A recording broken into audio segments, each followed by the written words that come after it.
Congratulations! যারা Dutch Bangla ব্যাংকের শিক্ষাবৃত্তিতে primary লিস্টে সিলেক্টেড হয়েছ, তোমাদেরকে অনেক অনেক অভিনন্দন। আজকের ভিডিওটি তোমাদের জন্য। তোমাদের এই স্কলারশিপটি 100% নিশ্চিত করার লক্ষ্যে আজকের এই ভিডিওটি তৈরি করার চেষ্টা করেছি।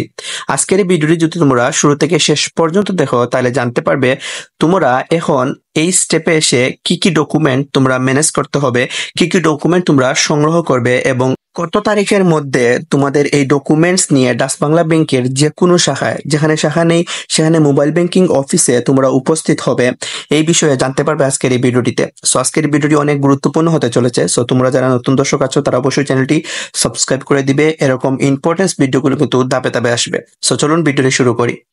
Welcome back. তোমরা যারা প্রাথমিকভাবে নির্বাচিত হয়েছ ডাচ বাংলা ব্যাংকের এই স্কলারশিপে, তাদের প্রথম কাজ হচ্ছে তোমরা ডাচ বাংলা ব্যাংকের এই স্কলারশিপ ওয়েবসাইটে প্রবেশ করে এইচএসসি গ্রাজুয়েশন প্রাইমারি সিলেকশন লেটারটি সংগ্রহ করা। আমি এই ওয়েবসাইটের লিঙ্কটা আমার এই ভিডিও ডেসক্রিপশনে দিয়ে দিব। তোমরা সেখান থেকে সরাসরি এই ওয়েবসাইটে প্রবেশ করে অ্যাপ্লিকেশন আইডি নাম্বার দিয়ে এইচএসসি গ্রাজুয়েশন প্রাইমারি সিলেকশন লেটারটি তোমরা ডাউনলোড করে নিবে এবং ডাউনলোড করার পর তোমাদের পার্শ্ববর্তী যে কোনো কম্পিউটার দোকান থেকে এটি প্রিন্ট আউট করে নিবে। তাছাড়া প্রয়োজনীয় সকল ডকুমেন্ট নিয়ে তোমরা 13 জুন থেকে 9 জুলাই 2024 তারিখের মধ্যে ডাচ বাংলা ব্যাংকের যে কোনো শাখায় তোমরা উপস্থিত হবে। যেখানে শাখা নেই সেখানে মোবাইল ব্যাংকিং অফিসে উপস্থিত হবে। উপস্থিত অবশ্যই তোমাদের পিতামাতাকে নিয়ে যেতে হবে। যদি পিতামাতা তোমাদের বেঁচে না থাকেন সেক্ষেত্রে তোমাদের বৈধ অভিভাবক সহ তোমরা ডাচ বাংলা ব্যাংকের যে কোনো শাখায় অথবা মোবাইল ব্যাংকিং অফিসে অবশ্যই উপস্থিত হতে হবে। ভিউয়ার্স, ডেসক্রিপশনে দেওয়া লিংকে ক্লিক করলে সরাসরি তোমরা এখানে চলে আসবে। এখানে ক্লিক টু প্রিন্টে ক্লিক করলে তোমাদের এই পেজটা নিয়ে আসবে। এখানে মূলত এইচএসসি গ্রাজুয়েশন সিলেকশন লেটারটি তোমরা এখান থেকে ডাউনলোড করবে। এখানে ইওর অ্যাপ্লিকেশন আইডিটা দিতে হবে। যেহেতু তোমরা অ্যাপ্লিকেশন যখন করেছিলে তখন তোমাদের একটি আইডি নাম্বার দিয়েছিল। এই আইডি নাম্বারটা এই বক্সের মধ্যে দিয়ে তোমরা এটি ডাউনলোড করতে হবে। এই আইডি নাম্বার এখন দিয়ে দিলাম। তারপর প্রিন্ট প্রাইমারি সিলেকশন লেটারে ক্লিক করলে তোমাদেরকে এই লেটারটি দিয়ে দিবে। সো আমি এখানে ক্লিক করে দিলাম। ক্লিক করার সাথে সাথে দেখতে পাচ্ছেন যে অ্যাপ্লিক্যান্ট আইডি এসএসসি 2024, এখানে আইডি নাম্বার আছে। তারপর আপনারা যেভাবে অ্যাপ্লিকেশন করেছিলেন শুরুতে ডিটেইলসলি এখানে আপনারা দেখতে পারবেন। আপনার ছবি দেখতে পারবেন, আপনার গার্ডিয়ানের ছবি দেখতে পারবেন। তাছাড়া আপনার নাম, তাছাড়া আপনি যেরকম ইনফরমেশন অ্যাপ্লিকেশন করার সময় যেগুলো দিয়েছিলেন ডিটেইলসলি আপনারা এখানে শো করবে, অর্থাৎ আপনারা দেখতে পারবেন। এই লেটারটি মূলত আপনারা এখান থেকে ডাউনলোড করে নিতে হবে। প্রথমে ডাউনলোড করার পর তোমরা তোমাদের আশেপাশে যে কোনো কম্পিউটারের দোকান থেকে এটি প্রিন্ট আউট করে নিবে। যেহেতু তোমরা এটি মোবাইল দিয়ে করতেছো তাই মূলত এটি প্রথমে ডাউনলোড করে নিবে। তাছাড়া তারা এখানে কিছু গুরুত্বপূর্ণ ইনফরমেশন এখানে তুলে ধরেছে। প্রাথমিকভাবে নির্বাচিত আবেদনকারীদের নির্দেশিকা, অর্থাৎ তোমরা যারা প্রাইমারি সিলেক্টেড হয়েছ তাদের এই নির্দেশিকা অবশ্যই পালন করে এই নির্দেশিকাগুলো মেনে তোমরা ডাচ বাংলা ব্যাংকের যে কোনো শাখায় উপস্থিত হতে হবে। অর্থাৎ তোমাদের কি কি ডকুমেন্টের প্রয়োজন হবে এখানে টোটালি বিস্তারিত বলে দেওয়া হয়েছে। প্রাথমিকভাবে নির্বাচিত আবেদনকারীদের আগামী 13 জুন থেকে 9 জুলাই 2024 তারিখের মধ্যে নিকটবর্তী ডাচ বাংলা ব্যাংকের শাখায়, যেখানে শাখা নেই সেখানে Dutch Bangla bank mobile banking অফিসে অবশ্যই পিতা সহ, অর্থাৎ তোমাদের বাবার সহ, পিতা মৃত হলে মাতা, পিতা ও মাতা উভয়ের মৃত হলে যদি তোমাদের পিতা মাতা না থাকেন সেক্ষেত্রে তোমাদের বৈধ অভিভাবক সহ উপস্থিত হতে হবে। অবশ্যই উপস্থিত হতে হবে সামারি শিট বা প্রাইমারি সিলেকশন লেটার, অর্থাৎ তোমরা এখন যে লেটারটি ডাউনলোড করবে এই লেটারটি তোমরা প্রিন্ট আউট করে মূলত অবশ্যই ডাচ বাংলা ব্যাংকের যে কোনো শাখায় উপস্থিত হতে হবে। এর সাথে নিম্নলিখিত সংযোজন সমূহ অবশ্যই দাখিল করতে হবে, অর্থাৎ নিম্নলিখিত যে ডকুমেন্টস অবশ্যই তোমরা সাথে নিয়ে আসতে হবে। আদারওয়াইজ কিন্তু তোমরা সিলেক্টেড না হতে পারো। সো 100% সিলেক্টেড হওয়ার জন্য তোমরা এই ডকুমেন্টগুলো অবশ্যই সাথে নিতে হবে। সো ডকুমেন্টসগুলো হচ্ছে আবেদনকারীর সদ্য তোলা 2 কপি পাসপোর্ট সাইজের ছবি, অর্থাৎ যিনি ক্লায়েন্ট অর্থাৎ শিক্ষার্থী উনার সদ্য তোলা একদম নতুন তোলা 2 কপি পাসপোর্ট সাইজের ছবির প্রয়োজন হবে। আবেদনকারী পিতামাতার সদ্য তোলা 1 কপি পাসপোর্ট সাইজের ছবি ও জাতীয় পরিচয়পত্রের ফটোকপির প্রয়োজন হবে। অর্থাৎ তোমাদের বাবা মার সদ্য তোলা ছবির প্রয়োজন হবে। যাদের বাবা মা নেই সেক্ষেত্রে অভিভাবকের সদ্য তোলা 1 কপি পাসপোর্ট সাইজের ছবির প্রয়োজন হবে। তাছাড়া 3 নম্বর যে অপশন হচ্ছে এসএসসি পাশের ট্রান্সক্রিপ্ট অথবা মার্কশিটের ফটোকপির প্রয়োজন হবে। তোমরা অবশ্যই মার্কশিটটা তোমাদের স্কুল থেকে সংগ্রহ করবে, আদারওয়াইজ কিন্তু তোমরা সিলেক্টেড না হতে পারো। সো 100% সিলেক্টেড হওয়ার জন্য তোমরা মার্কশিটটা সংগ্রহ করে নিবে। তাছাড়া এসএসসি পাশের রেজিস্ট্রেশন কার্ড, তোমাদের যে রেজিস্ট্রেশন কার্ড আছে ও প্রশংসাপত্রের ফটোকপি, অর্থাৎ মার্কশিটের ফটোকপি, প্রশংসাপত্রের ফটোকপি, রেজিস্ট্রেশন কার্ডের ফটোকপিগুলো তোমরা সংগ্রহ করে বাংলা ব্যাংকের শাখায় এগুলো তোমরা জমা দিতে হবে।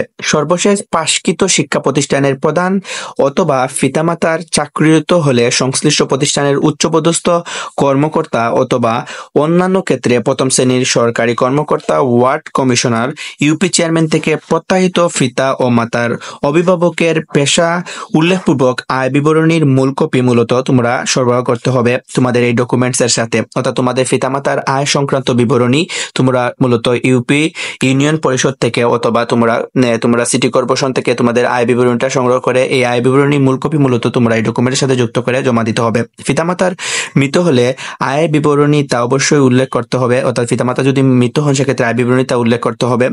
প্রাথমিক বা জুনিয়র পর্যায়ে বৃত্তি পেয়ে থাকলে প্রয়োজনীয় সনদ বা প্রমাণপত্রের ফটোকপি মূলত এখানে তোমরা সরবরাহ করতে হবে। অবশ্যই তোমরা যদি জুনিয়র বা প্রাথমিক পর্যায়ে বৃত্তি পেয়ে থাকো সেক্ষেত্রে তার ফটোকপি দিতে হবে।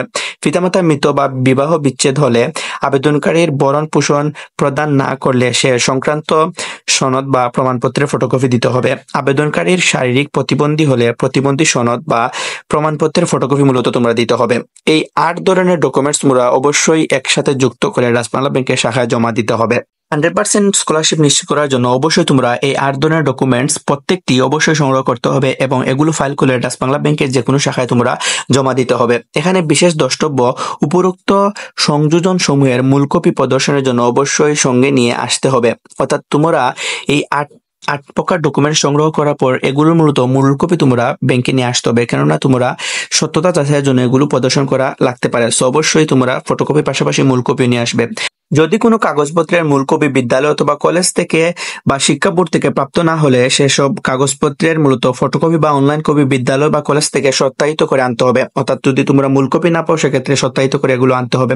তাছাড়া নির্ধারিত তারিখের মধ্যে অর্থাৎ 13 জুন থেকে 9 জুলাইয়ের মধ্যে তোমরা এই কাগজগুলো নিয়ে মূলত রাজবাংলা ব্যাংকের যে কোনো শাখা অথবা মোবাইল ব্যাংকিং অফিসে উপস্থিত হতে হবে। আদারওয়াইজ কিন্তু তোমাদের এই আবেদনটি বাতিল হতে পারে। তাছাড়া তোমরা প্রাথমিকভাবে যারা নির্বাচিত হয়েছ তাদের মূলত তাদের কাগজপত্র যাচাই বাছাই করে এবং মেধা তালিকার ভিত্তিতে তোমাদের চূড়ান্ত তালিকা প্রকাশ করবে এই ওয়েবসাইটেই। অর্থাৎ তোমরা চূড়ান্তভাবে যখন তোমরা সিলেক্টেড হবে তখন তারা মেধা তালিকার উপর ভিত্তি করে তোমাদের সিলেক্ট করবে এবং তা প্রকাশ করবে এই ওয়েবসাইটে। ভিউয়ার্স, এখানে প্রিন্ট লেখায় ক্লিক করে তোমরা অর্থাৎ প্রাইমারি সিলেকশন লেটারটি এখান থেকে ডাউনলোড করে নিবে। এটি মূলত 2টি পেজের। এখানে তোমরা এই পিডিএফ যে অংশটা দেখতে পাচ্ছ উপরের দিকে, এই পিডিএফ এ ক্লিক করে এটি তোমাদের স্টোরেজে মূলত সেভ করে নিবে এবং পরবর্তীতে তোমরা যে কোনো একটি কম্পিউটার দোকান থেকে এটি প্রিন্ট করে নিবে। যেহেতু তোমরা মোবাইল দিয়ে এটি ডাউনলোড করতেছো, সো তোমরা প্রথমে মোবাইলে এটি পিডিএফটি তোমরা ডাউনলোড করে সেভ করে রাখবে এবং তারপর তোমরা যে কোনো একটি কম্পিউটার দোকান থেকে এটি তোমরা প্রিন্ট আউট করে নিয়ে আসবে এবং এই প্রাইমারি সিলেকশন লেটারের পাশাপাশি যে 8 ধরনের যে ডকুমেন্টগুলো আমি ইতিমধ্যে বলেছি এই ডকুমেন্টগুলো তোমরা সংগ্রহ করে একসাথে ফাইল করে রাজবাংলা ব্যাংকের যে কোনো শাখায় জমা দিতে হবে এবং অবশ্যই এগুলোর মূল কপিও সাথে নিয়ে যেতে হবে এবং অবশ্যই তোমাদের পিতামাতার সাথে যেতে হবে। সুপ্রিয় শিক্ষার্থীরা, তোমরা যদি ডাচবাংলা ব্যাংকের এই শিক্ষা ভিত্তিতে চূড়ান্তভাবে সিলেক্টেড হও সেক্ষেত্রে তোমরা স্কলারশিপ রেজাল্টে গিয়ে তোমাদের এই রেজাল্টটা দেখতে পাবে। তোমরা স্কলারশিপ রেজাল্টের অর্থাৎ ডাচবাংলা ব্যাংকের স্কলারশিপ ওয়েবসাইটে প্রবেশ করে স্কলারশিপ রেজাল্টে যদি তোমরা প্রবেশ করো সেক্ষেত্রে তোমরা দেখতে পাবে যে এখানে ডিটেলসলি দেওয়া আছে। অর্থাৎ যেহেতু এটি আবেদন শুরু হয়েছিল 14 মে এবং শেষ হয়েছে 8 জুন, এখানে তোমরা স্কলারশিপ রেজাল্টে ক্লিক করলে এই ডিটেলসটি তোমরা দেখতে পারবে। এসএসসি 2024 এখানে ভিউ রেজাল্টে কোনো রকম ক্লিক টু সি দেখাচ্ছে না, যেহেতু মূলত এটি চূড়ান্তভাবে এখনো তারা ফল প্রকাশ করেনি, জাস্ট প্রাইমারি সিলেক্টেড লিস্টটা এখন দিয়েছে। ভিউয়ার্স, 100% স্কলারশিপ নিশ্চিত করার জন্য তোমরা 8 ধরনের ডকুমেন্ট সহ এই সিলেকশন লেটারটা ডাচবাংলা ব্যাংকের যে কোনো শাখায় তোমরা উপস্থিত হবে। অবশ্যই তোমাদের লিগ্যাল গার্ডিয়ান, তোমাদের পিতামাতা বা বৈধ অভিভাবক নিয়ে যাবে এবং অবশ্যই তোমাদের পিতামাতার আয় বিবরণীটা তোমরা সিটি কর্পোরেশন অথবা ইউনিয়ন পরিষদ অথবা তোমাদের পিতামাতার যে কর্মস্থল আছে সেখানে ঊর্ধ্বতন কর্মকর্তার কাছ থেকে এই আয় বিবরণীটার ফটোকপিটা তোমরা মূল কপিটা তোমরা সংগ্রহ করবে এবং এই কপিটা মূলত ডাচবাংলা ব্যাংকের শাখায় জমা দিবে। এটির উপরে অনেকটাই নির্ভর করে তোমরা স্কলারশিপ পাবে কিনা। সো 100% স্কলারশিপ নিশ্চিতের জন্য তোমরা উপরোক্ত অর্থাৎ এই যে বিষয়গুলো নিয়ে আমি আলোচনা করছি সম্পূর্ণ ডকুমেন্টগুলো তোমরা কিন্তু সংগ্রহ করে ডাচবাংলা ব্যাংকের শাখায় উপস্থিত হবে। তাহলে ইনশাআল্লাহ তোমরা এই ডাচবাংলা ব্যাংকের এই স্কলারশিপের জন্য মনোনীত হবে এবং সিলেক্টেড হবে এবং সিলেক্টেড হওয়ার পর তোমরা ডাচবাংলা ব্যাংকের এই ওয়েবসাইটে প্রবেশ করে তোমরা স্কলারশিপ রেজাল্টে গিয়ে তোমাদের রেজাল্টটা দেখতে পারবে। সো পরবর্তীতে নতুন কোনো আপডেট তোমাদের সাথে শেয়ার করার চেষ্টা করবো। সে পর্যন্ত সবাই ভালো থাকবেন, সুস্থ থাকবে। আসসালামু আলাইকুম।